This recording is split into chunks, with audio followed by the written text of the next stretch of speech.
Welcome to Tantrum House Studio D. I'm Kevin Delp. Today we're looking at some board games that will be launching on Kickstarter the second half of January 2018. Stay with me till the end and I'll share some of the ones that I'm interested in.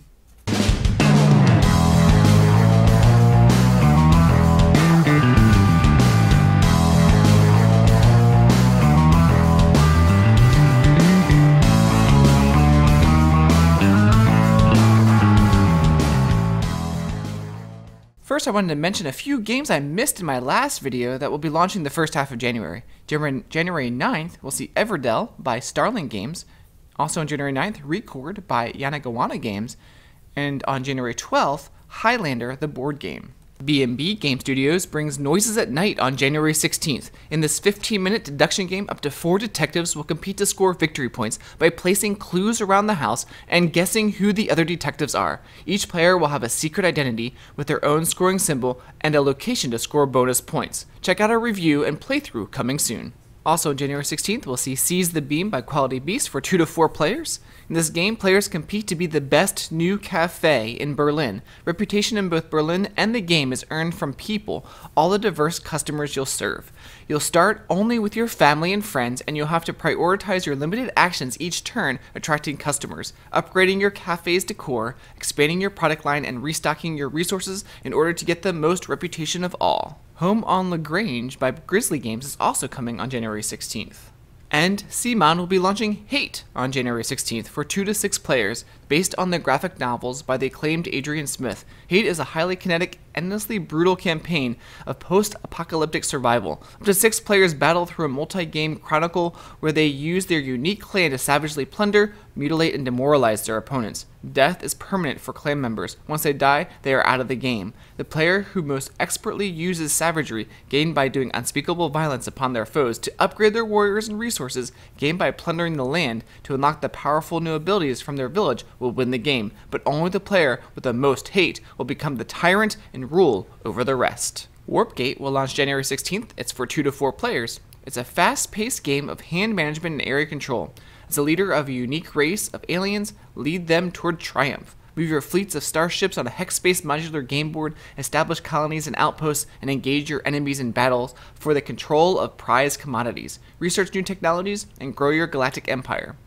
We'll be doing a review of this game as well. Monsoon Publishing will be bringing Warriors of Jogu Faint on January 16th to Kickstarter. It's a 2-player hand management game with variable player powers. You're playing as different factions, battling for control. You can check out a review that's already published. In mid-January, we'll see Dragon Keepers. It's for 2 to 5 players. In this fantasy dragon universe, there's the Hunter and the Keepers. Each player is the chief of a tribe of dragon keepers defending the dragons from attack by the evil hunter. The hunter wants to see those cute dragons dead, and they need to pass the dragon keepers. The keepers belong to the different tribes, but together they have the common goal of protecting the dragons. The keeper uses magic in their duels with the evil hunters. On January 17th, we'll see Loot and Shoot by our friend Stephen Avery. It's a silly shooting game for 2 to 4 players. Each player is armed with a rubber band gun and will try to eliminate the other player's goblins while trying to grab the most loot with their own goblins. Each goblin has its own special abilities that are activated when they are moved. Grab the right loot and you can use its magical abilities to hinder your foes. It will take some keen shooting, tactical placement, and clever use of the goblin powers to survive the hail of rubber band fire and make off with the most loot. Also on January 17th, we'll see Nemesis by Awaken Realms. It's the result of a collaboration of Awaken Realms and Rebel, designed by Adam Klopinski. In this 1 to 4 player semi-co-op sci-fi horror game, you're trying to survive with your friends while you're trying to fulfill your own secret objectives, and these goals might interfere with each other. I believe in the 3rd week of January, we'll see Rambo the board game from Everything Epic Games. It's for 1 to 4 players.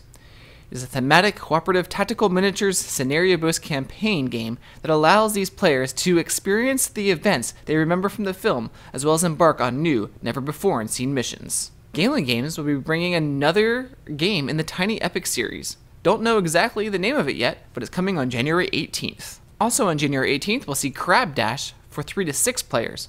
A fast-paced racing game where you're betting on which crab's going to finish first. The game emulates a hermit crab race where each crab starts in the center of the board and races toward the edge. Players roll the dice to see which crabs will move and how far, then place a bet on their favorite. You also use cards and reroll tokens to change the die rolls and which crabs will move. The player who makes the best bets will take home the most money and win. We'll see U-Boat on January 22nd for 1 to 4 players. It's a fully cooperative real-time tabletop game of World War II submarine warfare. It allows these players to assume the roles of the captain, the first officer, the navigator, and the chief engineer. On the board, a U-Boat. The game is enhanced by a companion app, allowing for unprecedented level of realism, as well as challenging enemy AI, which will push your skills to the limit. The action unfolds both on the strategic and the tactical scale, allowing for demanding teamwork, efficient crew management, and quick situation assessment. Deity's Domination comes on January 23rd from Muffin Games.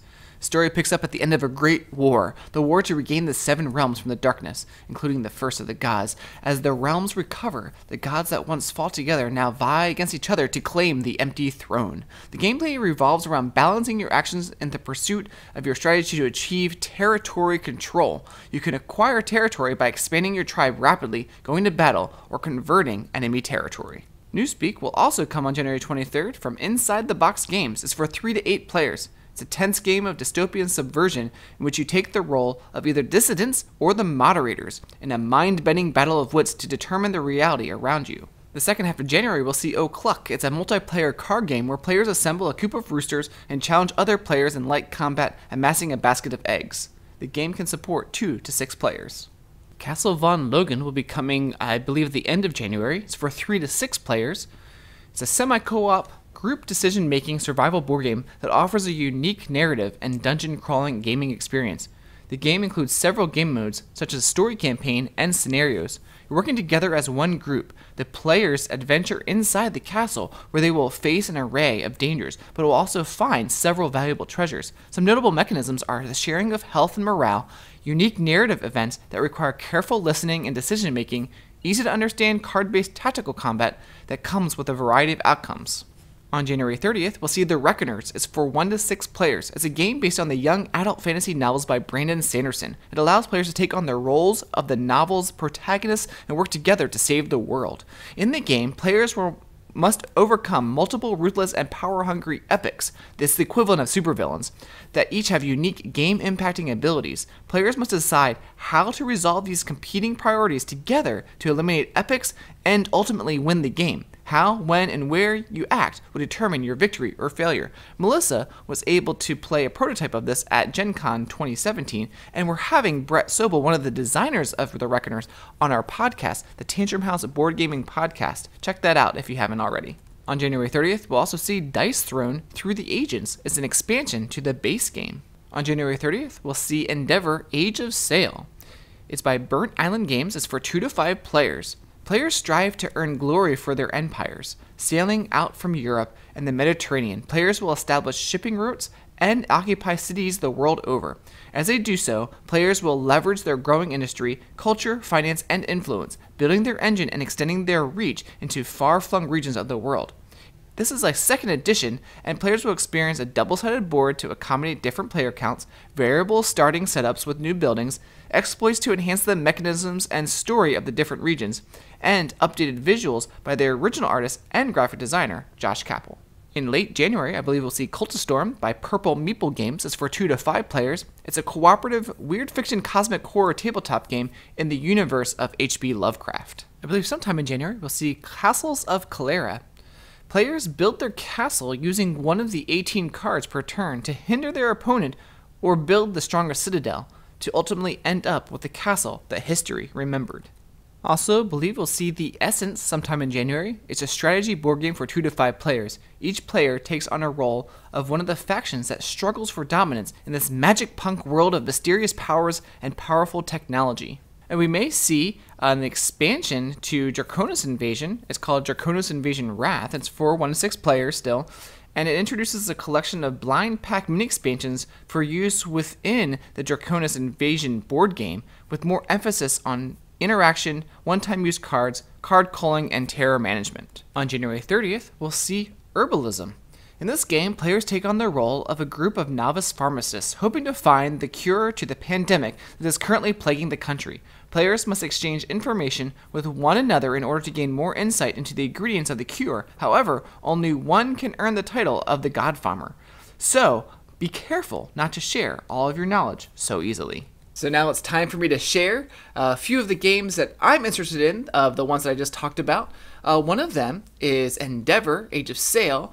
Now, this one's interesting to me because it's from Burnt Island Games, which is a collaboration of kids' table board gaming with Josh and Helaina Cappel and the Grand Gamers Guild with Mark Spector. So I'm really looking forward to the second edition, the Endeavor Age of Sail. And the other one is from Monsoon Publishing, which is Warriors of Jogu Faint. And I was able to play a prototype of this and really enjoyed the play with this game.